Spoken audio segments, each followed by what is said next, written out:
وَلَقَدْ يَسَّرْنَا الْقُرْآنَ لِلذِّكْرِ فَهَلْ مِن مُدَّكِرٍ۔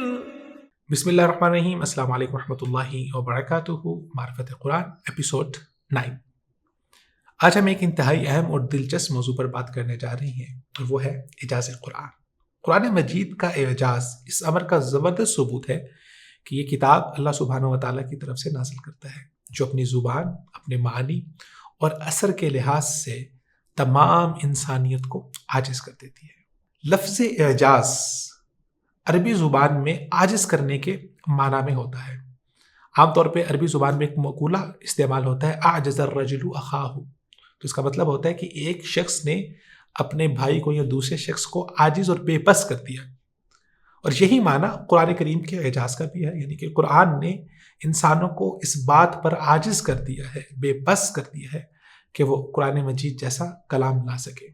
قرآن مجید نے خود اس بات کا کھلا چیلنج کیا ہے، اور کئی ایک مقامات پر کیا ہے کہ اگر تمہیں اس کتاب میں یا اس کتاب کے نازل اللہ سبحانہ و تعالیٰ کی طرف سے نازل ہونے میں ذرا برابر بھی شک ہے تو پھر اس جیسی کوئی ایک صورت بنا لو، اور پھر اس چیلنج کو مختلف انداز سے بیان کرتے ہوئے بعض مقامات پر قرآن مجید نے یہاں تک بھی کہا کہ اگر تمہارے اندر سکت ہے تو اس جیسی ایک آیت ہی بنا کے سامنے پیش کر سکو۔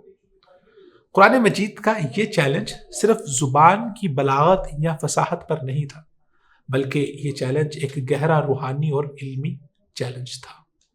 لیکن اس سب کے باوجود تمام انسانیت، عرب ہو یا عجم، وہ اس بات سے عاجز نہیں کہ قرآن مجید جیسا کوئی ایک کلام پیش کر سکے۔ اگر ہم قرآن مجید کے اس چیلنج کو گہرائی سے دیکھتے ہیں تو ہمیں اس کے 3 پہلو نظر آتے ہیں۔ پہلا پہلو اٹس سیلف چیلنج دینا ہے۔ دوسرا پہلو وہ محرکات اور وہ اسباب ہیں جن کی بنیاد پر اس چیلنج کو دیا گیا، اور وہ محرکات موجود تھے اس دور کے اندر۔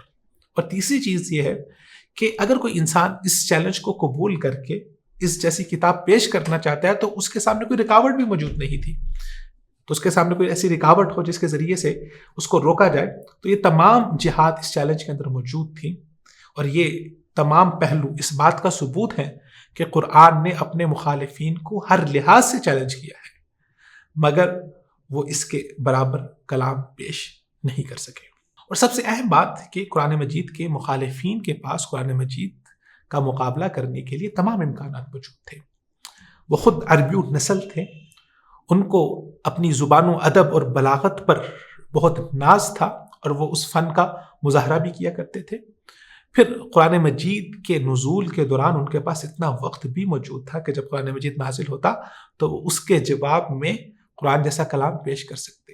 تو تمام امکانات ہونے کے باوجود اگر انسانیت اس کا توڑ پیش نہیں کر سکی، اس جیسا کلام پیش نہیں کر سکی، تو پھر ہمیں اس بات کو مان لینا چاہیے کہ یہ کلام اپنے اندر اللہ سبحانہ و تعالیٰ کا ایک بہت بڑا معجزہ ہے۔ اب آئیے ہم قرآن مجید کے اعجاز کو مزید گہرائی سے سمجھتے ہیں۔ علماء کا کہنا ہے کہ قرآن کے اعجاز کی کئی جہتیں ہیں، جیسا کہ لفظی اعجاز ہے اور معنوی اعجاز ہے، اور اسی طرح قرآن مجید کا روحانی اعجاز بھی ہے۔ قرآن مجید کی ایک اہم خصوصیت یہ بھی ہے کہ اس کی آیات اور اسلوب میں کوئی فرق نہیں ہے، کوئی اختلاف نہیں ہے۔ 6000 آیات میں ہر لفظ اور ہر معنی ایک دوسرے سے ہم آہنگ ہے، کوئی لفظ دوسرے لفظ سے متنازع یا غیر متوازن نہیں ہے۔ ایسا کمال انسان کی کسی تخلیق کے اندر یا انسان کے کلام میں کسی صورت ممکن نہیں ہو سکتا۔ یہ قرآن مجید کا لفظی اور معنوی اعجاز ہے۔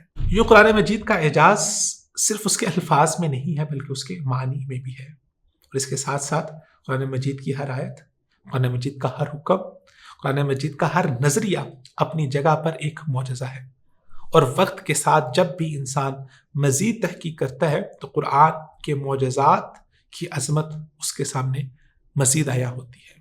ناظرین کرام، یہ قرآن مجید کے اعجاز کے حوالے سے چند بنیادی گزارشات تھیں کہ یہ کتاب صرف ایک آسمانی پیغام نہیں ہے بلکہ اللہ سبحانہ و تعالیٰ کا عظیم معجزہ ہے۔ یقیناً قرآن کی حقیقت اور اس کے اعجاز انسان کے فہم سے ماورا ہے، اور یہ انسان کو اللہ سبحانہ و تعالیٰ کی عظمت کا شعور بخشتے ہیں۔ اگر آپ کو ہماری یہ ویڈیو مفید اور معلوماتی لگی ہے تو اس کو دوست احباب کے ساتھ شیئر کیجیے۔ والسلام علیکم ورحمۃ اللہ وبرکاتہ۔